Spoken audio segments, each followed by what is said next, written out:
What was your reaction when you saw the news about this trade? Yeah, first reaction was, this is classic Celtics. Let's make the first move of a busy offseason right before midnight, right before the draft. And I think the second one was, it's a little surprising that he's going back to Portland. That was the team, obviously, that sent Drew Holiday to Boston when they first acquired him. And now, obviously, going back and getting Drew Holiday. I found that part of it interesting. But it was always the most likely outcome for the Celtics this year. Obviously, we know what they're dealing with the second apron. Drew Holiday do a lot of money going forward. They had to get that contract off the books. And you also have to wonder how he fits with this team's mold now.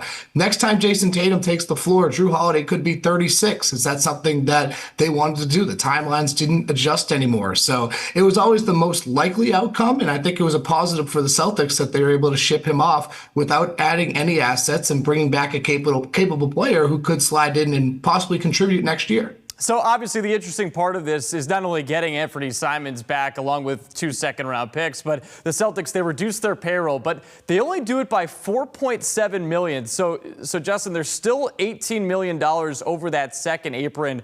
Who else do you think is on the trading block for this team to get them even lower under that or possibly under it completely?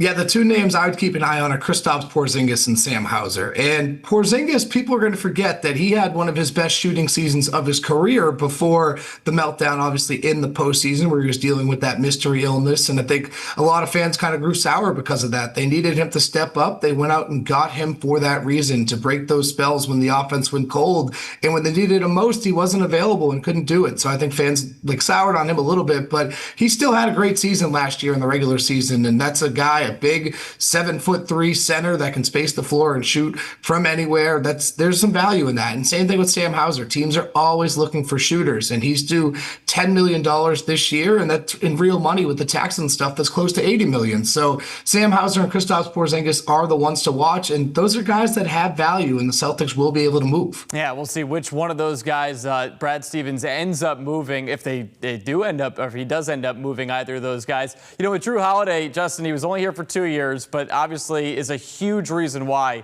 they win the championship in 2024. There were a lot of great moments, but which one stands out the most in your mind from his 2-year run here? The whole Eastern Conference Finals last year, I mean, I really believe that he had a strong case for MVP. He averaged 18.5 points, 7 rebounds, had 5 assists, had that huge steal on Andrew Nembhard in Game 3. I mean, you're going to be thinking about that and talking about that steal for years to come. I mean, they could have been in trouble in that series last year. Joe Mazzulla's on record, the players are on record saying the toughest team that they played last year in the postseason were the Indiana Pacers. And it's ironic because that was the team they swept. But they don't win that series without Drew Holiday. And just clutch moment after clutch moment. Also, Game 2 of the NBA Finals, he led the team in scoring. Just, he had so many big moments where he would just step up. And, every time you look up and see that championship banner, Drew Holiday's fingerprints are written all over it. And it also just, his impact in the community. I mean, he was just a pro's pro, one of the nicest guys in that locker room, just a very, very polite individual, somebody that was just a joy to be around. So he's going to be missed both on and off the court. And for years to come, when he returns to Boston, he's going to get a nice warm reception, and he deserves it because, like you said, it was a really short stay. But I mean, he's going to go down as one of the great Celtics, just the way he conducted himself on and off the floor and how important he was in winning Banner 18. Yeah, just an absolute difference maker the moment he arrived with this team. So let's talk about the player that the Celtics now have on the roster, and Anfernee Simons. So he's on an expiring $27.7 million deal. He's 26 years old. Now, he has averaged 20.7 points per game as a full-time starter over the last 3 years. On top of that, he's a career 38% shooter from three-point range. So how good of a fit is this for Joe Mazzulla and the way he likes to play?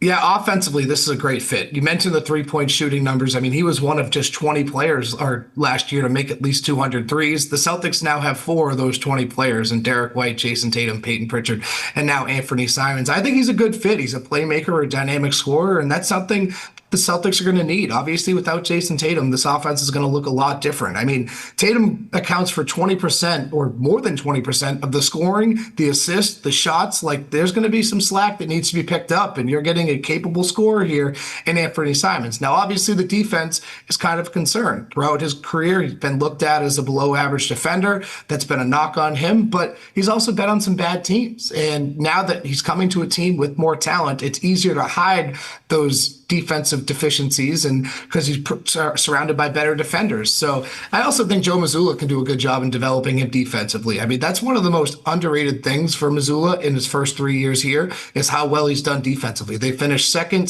and fourth in defensive ratings. So his defensive schemes work. They are proven, and I think he can really develop them into a more capable defender. But offensively, this is a great fit. A guy that's going to come in. The Celtics are going to want to play faster this year with Jaylen Brown leading the offense, and Anfernee Simons can certainly do that. And obviously the Celtics team at the beginning of next year will not have Jason Tatum. And again, they now no longer have Drew Holiday as well. There could be other pieces on the way out. Turp, what are your realistic expectations for the Celtics next year with this looking like a completely different roster?